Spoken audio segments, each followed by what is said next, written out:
What I wish I knew about the Greek meaning of fornication would have saved me a lot of confusion. Let's clear it up together. Fornication, a word often used but rarely understood. In ancient Greek, the word is porneia. It's not just about premarital sex or adultery. Porneia encompasses a broader range of illicit sexual activities. The root porn refers to a prostitute. But it's more than just the act. It's about engaging in any form of sexual immorality. This could mean activities that deviate from the sanctity of marriage. In the New Testament, porneia is frequently mentioned. For instance, in 1 Corinthians 6:18, Paul urges, "Flee from sexual immorality."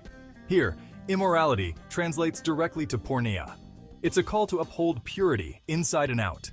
Understanding porneia helps us grasp the broader biblical perspective on sexual ethics. It's not just about avoiding specific acts, but cultivating a lifestyle of holiness. So, next time you come across fornication in Scripture, remember its rich Greek heritage. It's a reminder to live with integrity and respect for the divine design of sexuality. Thanks for watching. If you found this video helpful, please like and subscribe to our channel for more insightful content. See you next time.